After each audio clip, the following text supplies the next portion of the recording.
Hello and welcome to the Listening Post's unboxing channel on YouTube.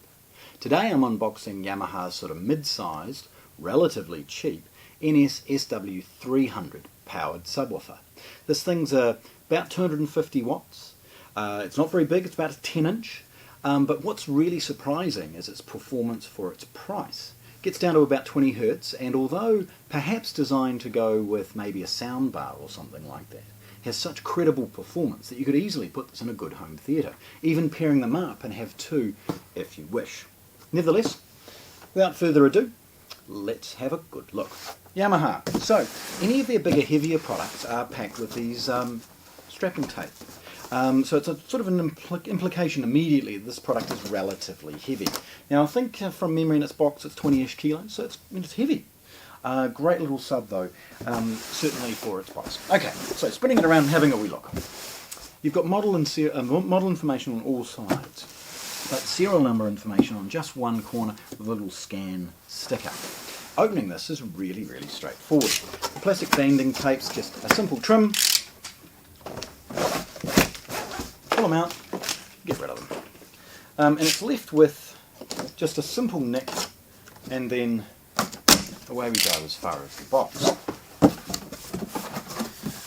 Looking inside for a moment, I'm just going to grab some of the paperwork that's inside. We've got some contact information of all the helpful Yamaha people throughout the world, a basic warranty card for Australia and New Zealand, and a good full printed brochure. Now this is relatively heavy, so I'm going to turn it over, but before I do, I want to show you one of the accessories that Yamaha now give you with their products. It's a control cable. Relatively simple, but very good and long. This enables the product to immediately kick on and off when your amplifier is turned on.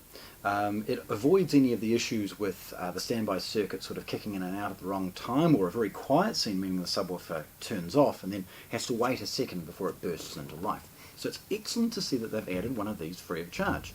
And yeah, it's great. I mean, use it if you can. In fact, use it all the time.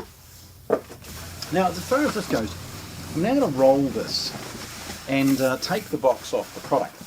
You should really do that with any heavy product, because it sort of means that it's never going to, you're not going to strain yourself too much. Okay, got it from the bottom, packaging, get rid of that last bit of polystyrene that remains, and then we're going to slowly roll this over.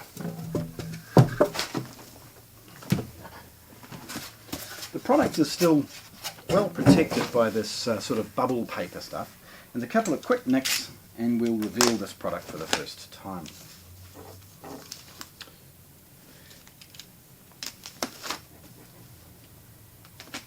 Okay.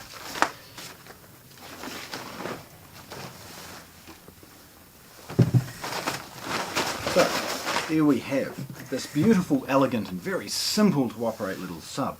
The first thing you'll see is that Yamaha have put its controls, its power and volume on the front. That means it's very, very straightforward to quickly change the volume, maybe turn it on and off if you need to, but as people sort of shuffle between their musical preference and their movie preferences, or even the type of movies that they may be watching, being able to just very quickly grab that volume control is an excellent feature. It's one of the reasons that Yamaha have put that on the front. The second and less obvious, as I rotate this round, is this port. Now this large port helps, of course, the main driver breathe, do its job, and the way ports work means that there's a lot of effort to manage the air in and out.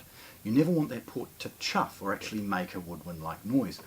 And you'll see a very unusual shape, and please hang around for some photographs where I'll zoom in on this. That shape has been hugely well researched by Yamaha to ensure that the air passes in and out as quickly and easily as possible, but still being managed. And that port is straight out of Yamaha's top flagship floor standing speaker, the NS-5000. Spinning it around, you'll see again that it's not a very deep or big box, yet really works well. The first thing you'll see is that Yamaha have added speaker binding posts for both in and out.